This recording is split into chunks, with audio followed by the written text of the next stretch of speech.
The cult of personality. The cult of personality. Yeah. Good music at least tonight here for us. If I hear girls just want to have fun one more time on this, I didn't want to take that video down. I didn't want to have to redo the whole thing. I'd just go live. Limited time here at Dependent Fanatic Household. And right now I have a little bit of time for you. And it is my top 12 teams in college football. Who do I think are the best teams, barring record, doesn't matter. Who do I think is the best?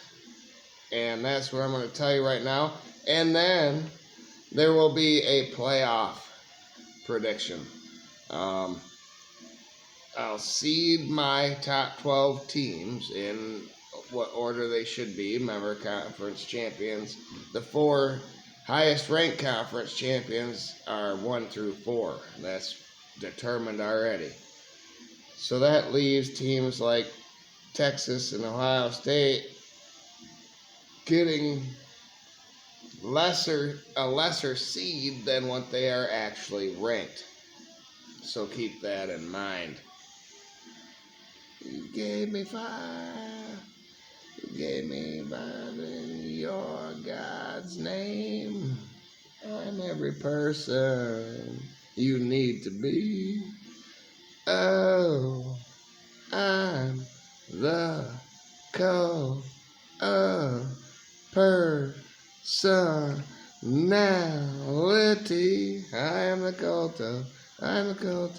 Yeah, that's good. Great song. What will the next one be, though? That's what I fear. Anyway, ask not what your country can do for you, but what you can do for your country. That was Franklin Delano Roosevelt. Fear itself. Anyway, my top 12 teams are Oregon is number 1. I think they're on a mission. They're 11-0. They have wins over Ohio State, Boise State, and Illinois. No losses. The college football playoff ranking agrees with me. They are number 1. My number 2 team, the best team, is Alabama. I think they're better than all of these other teams that are below them. They are 8-2. They have the number 1 resume ranking. If you have not watched that, go check it out and like it. I know it's just a piece of paper with lines and I zoom it in. You'd rather have graphics or you'd rather see my face on that video. But that's how I do it. Simple. I'm not a technology wizard. So that's how it's going to be going forward. But Alabama is number 1 in the resume ranking and number 2 in my power ranking. They have wins versus Western Kentucky, who's only a 3-loss or better team. Georgia, they beat Georgia. They beat South Carolina. They beat Missouri. And they won at LSU. Their 2 losses are at Vanderbilt by a slim margin. They should have beat that, But Vanderbilt is a 6-4 team, and man, that quarterback knew what to do. Pavio or whatever versus Alabama. And then they lost at Tennessee. Alabama did.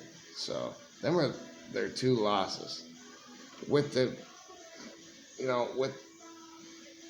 strength of resume, the strength of record that Alabama has, playing all these difficult teams and going 5-2 in the process of that. 2 of them on the road. They just beat LSU on the road, so that makes me feel a little bit better about Alabama. being my second best team in the nation, ahead of Texas, who is number 3, and they're number 3 in the college football playoff ranking as well. They're 9-1, but they beat Colorado State and they beat Vanderbilt on the road. Their loss is Georgia at home. So Texas, all their good wins from earlier, like Michigan and Ann Arbor, are not looking as good anymore, but they're still a damn good team, and they're the third best team, in my opinion, ahead of Ohio State, who is number 4 in my ranking. I think Ohio State, Marshall, Iowa at home, and then their win at Penn State finally proved that they are a pretty good team. Their only loss is at Oregon. They are number 2 in the college football playoff ranking, number 4 in who I think is the best in my power ranking. So Boise State, another team that their only loss is to Oregon on the road, is number 5 in my opinion. 9-1. They beat Washington State, and they won at UNLV is their only thing. But I think they'll have the better ranking and the better resume, and they'll have a conference championship at the end of this season, which will put them at number 5. Number 6 is Georgia, in my opinion. They're still a damn good team, 8-2. They lost at Alabama and they lost at Ole Miss. They're below Alabama in this ranking. They're ahead of Ole Miss.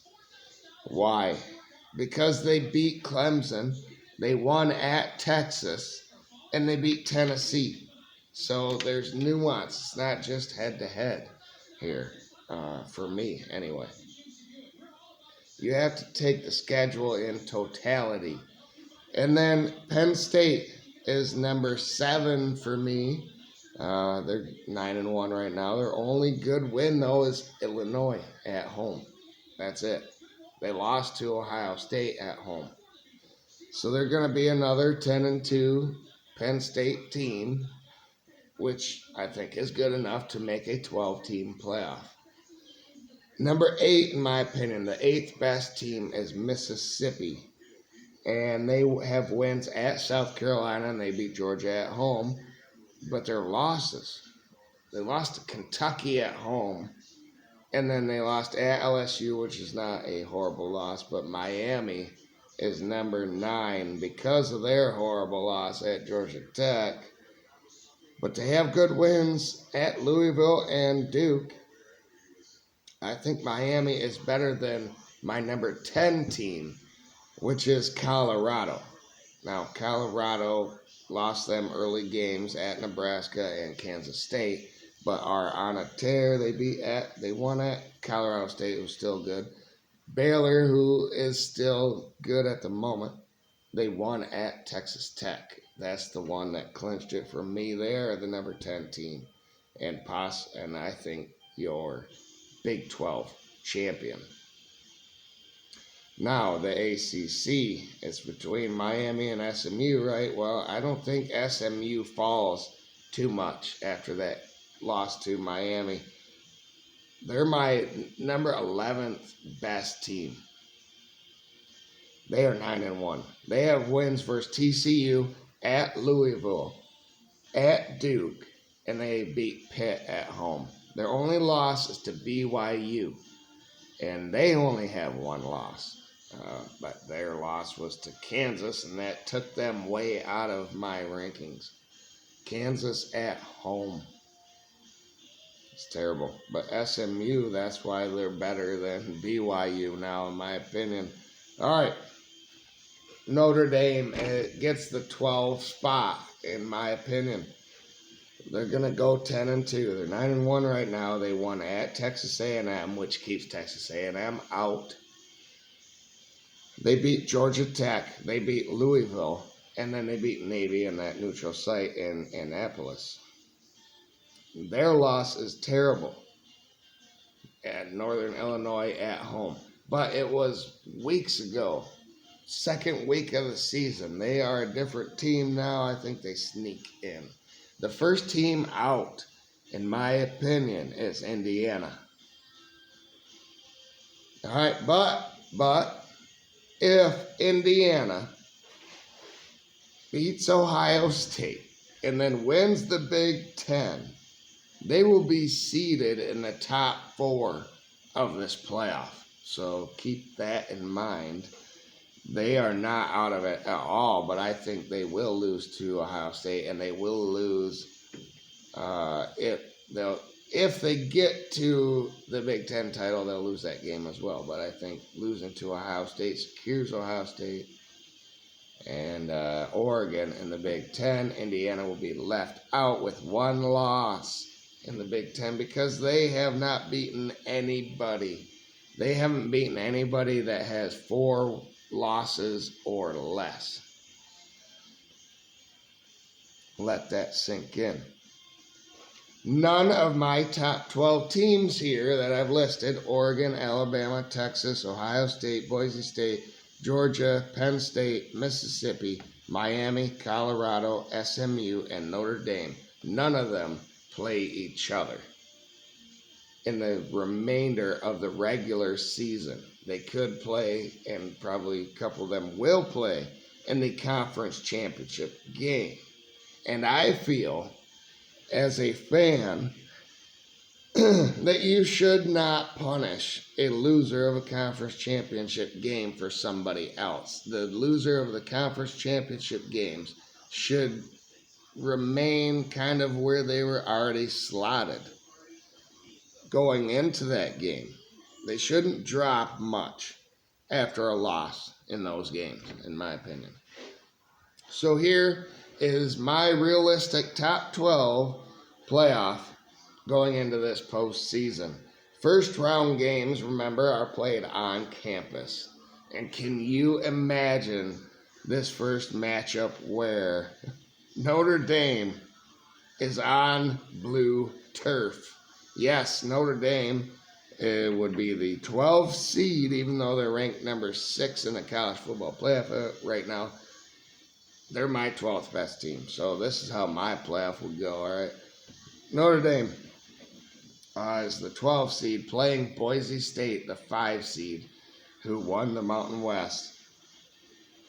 I think Boise State would win that game. They are my highest ranked team. I have them at 5, Notre Dame at 12.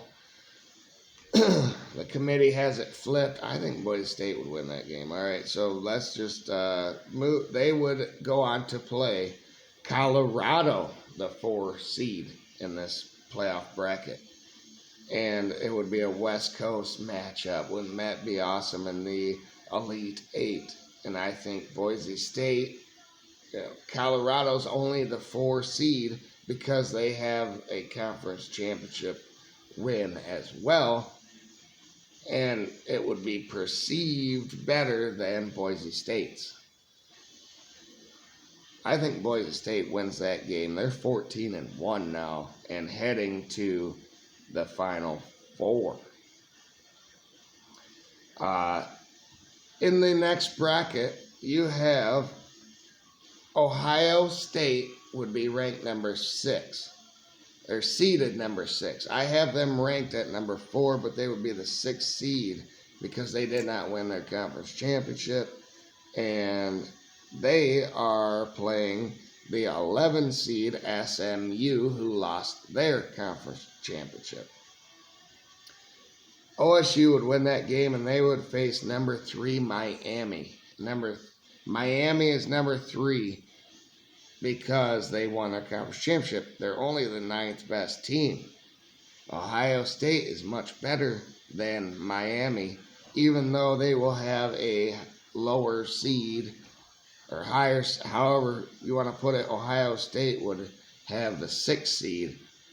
Miami would have the 3 seed, so it would seem like Miami should win this game, but Ohio State is the better team, and they will win this game, and they are going to go to the Final Four. This is old school memories, though. What a game that would be, Miami and Ohio State from 2002 or whatever. Ohio State would be 13-2 going into the Final Four. All right.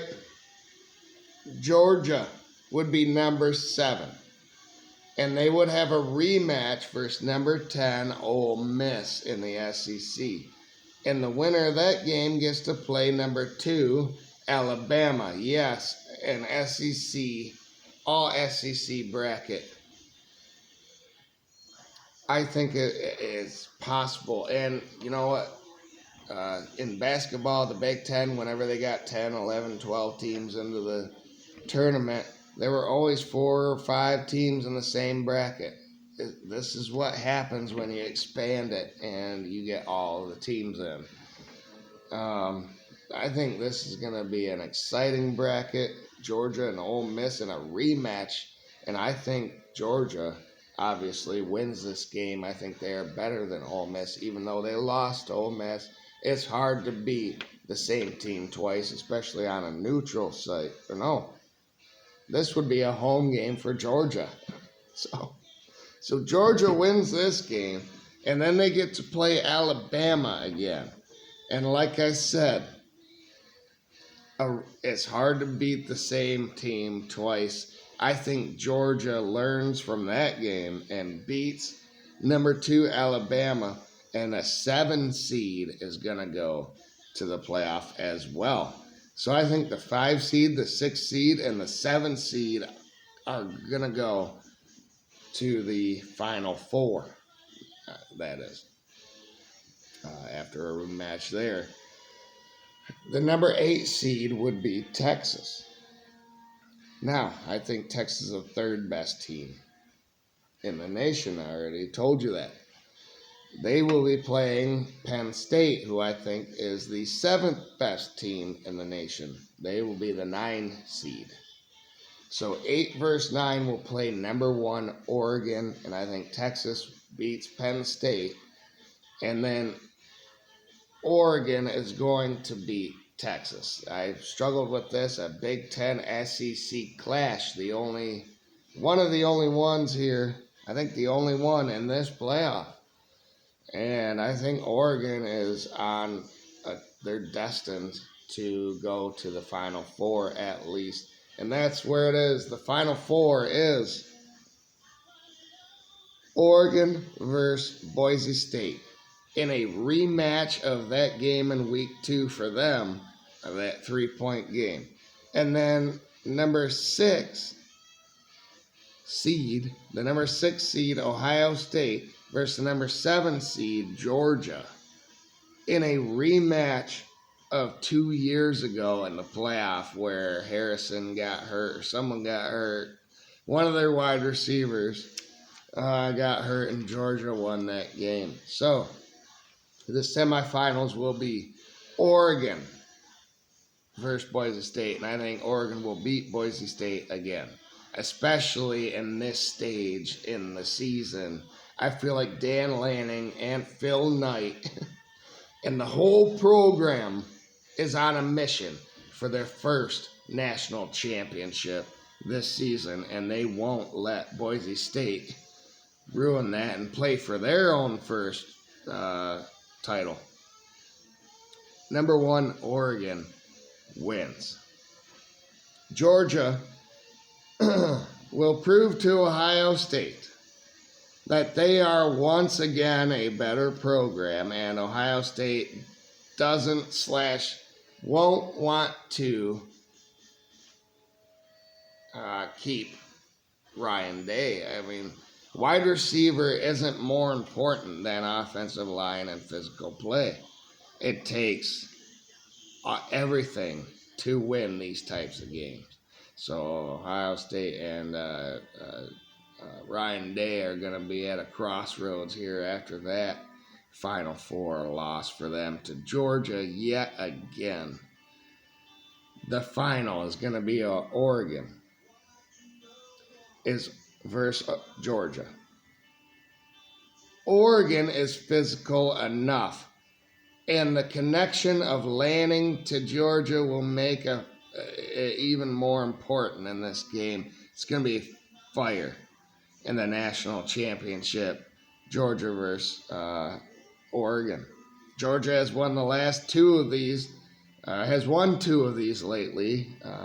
But as I said, I believe Oregon is on a mission, just like Michigan was last year, and nothing is going to stop them. My prediction is Oregon is going to win the national championship. But what a ride it will be with these playoff scenarios. So let me know what your playoffs look like going forward. Who do you think is the conference title winners? And who is going to win the national championship? Thank you, everybody, for tuning in.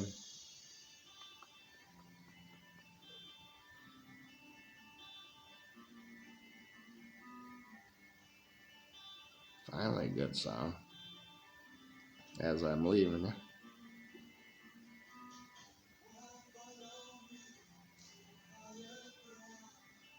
Anyway,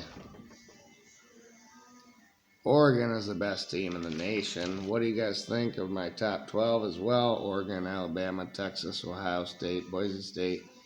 Is Boise State better than Georgia? And, you know, it's about the matchups. It's about the seeding. The seeding is what I think is going to confuse a lot of people. It's going to make them think that they are the 6th or 7th best team, but really because of the conference championship loophole, or actually, what does it call it? Automatic bid. The top 4 conference champions get an automatic bid. Are they really the best 4 teams? Yeah, watch out for that. So, thanks everybody. That's my thoughts. Have a great night out there. Go Blue. Go Lions.